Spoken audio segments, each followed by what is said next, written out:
Thunderbirds are go. I think it's unique, not just to this museum, but to the whole world of Gerry Anderson. I can't think that there's been a more complete collection of toys and memorabilia from the whole spectrum, no pun intended, of Gerry Anderson shows.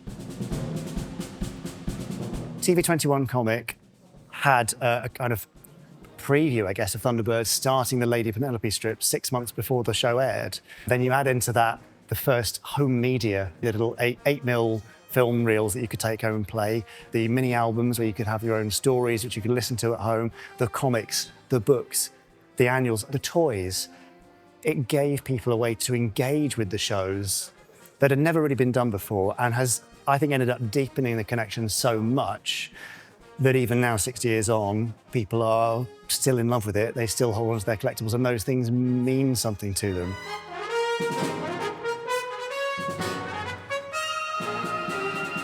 From a personal kind of father-son point of view, obviously, it goes way beyond just the fact that we've got all this incredible tangible stuff around, which is symbolic of success for him and his career and the longevity of it and the legacy. But also it's so symbolic of the connection it built with the audience. Thunderbirds and the other shows were so tangible and physical, and the models were given such importance and such weight. The minute you got to own that and hold it in your hand, it created a connection between the viewer, the toy owner, the toy holder, and what you were seeing on screen, and you could recreate your adventures at home. From the point of kind of Stingray Thunderbirds onwards, Dad really got wind of the fact that the merchandising success is such a big part of whether these things survive or not, whether they win or lose, that he then started to build in that idea of how important licensing was and merchandising and collectibles going forward, and did that for the rest of his career. Both Thunderbirds and Space 1999 are living examples of how innovation takes place, whether it's in film or elsewhere, and how it gets carried forward through time. Because even modern filmmakers who deal with miniatures and puppets, they will tell you that what was done at that time was way ahead of its time, and they will not be able to find a better way of doing things even today.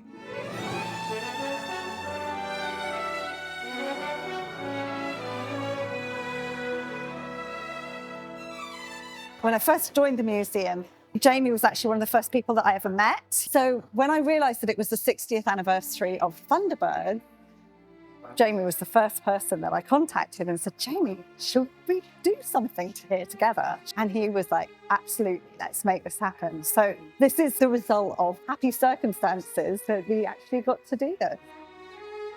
At the beginning of the process, we had no inkling there'd be so many things. The challenge was finding stuff, but as soon as you started to find things, you found other people with other things. The biggest challenge is probably the amount of time we had to bring everything together. We could have done with probably another year, because there's even more stuff that we could have brought in as well. Walking into this room now is almost overwhelming. First thing this morning, I was concentrating on getting things out, and then I stood up and looked around and was just blown away. But every cabinet has got gorgeous collectibles in it, and there's another room as well. Real credit to the Museum of Brands for putting it all together.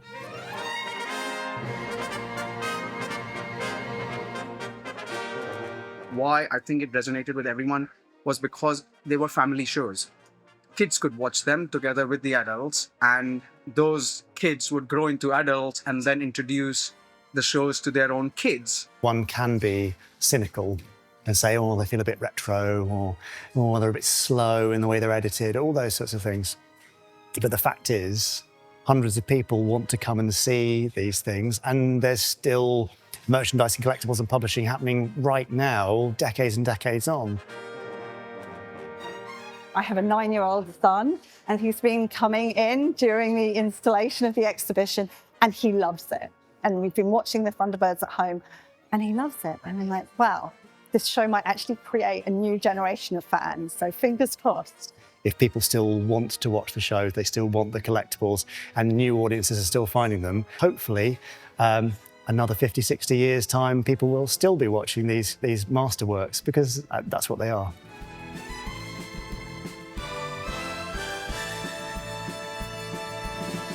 One of the really important things about this exhibition is its direct connection with the fans. Every single thing in these display cases could have been owned by a fan of any one of those programs. I knew about the amount of collectibles and the stuff that was available online, but I think it's different seeing everything in front of you in person.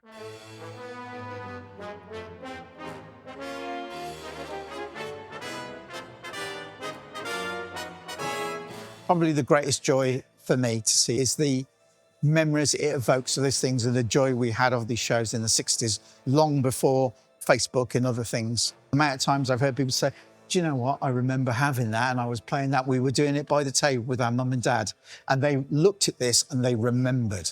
And it triggers lots of happy memories for people. Very nostalgic, very moving, because it does come back to a time when we had families, you know, and pets and things that aren't around anymore. And it's all intertwined with this. There's a lot of things, I think, which were gifted by parents or grandparents, and so they've got that association. They're little items that allow you to travel back in time. There's people who, you know, were hospitalised or had experienced some sort of trauma or loss, and they were placated, I suppose, with a gift that related to their favourite show. So everybody has turned up with different stories about the meaning of these things.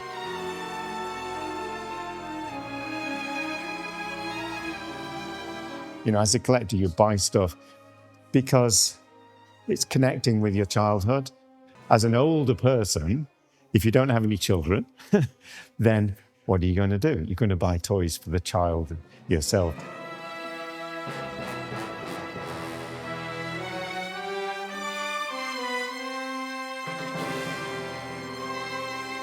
I really want visitors to connect with their own childhood. Those moments of, like, you know, Christmas Day, whether it was in, you know, 1992 or 1967, you know, and seeing those objects that, you know, that you maybe haven't seen for all those years. And also, I really want people to share their experiences. So, you know, getting in touch with us, telling us about what their memories are.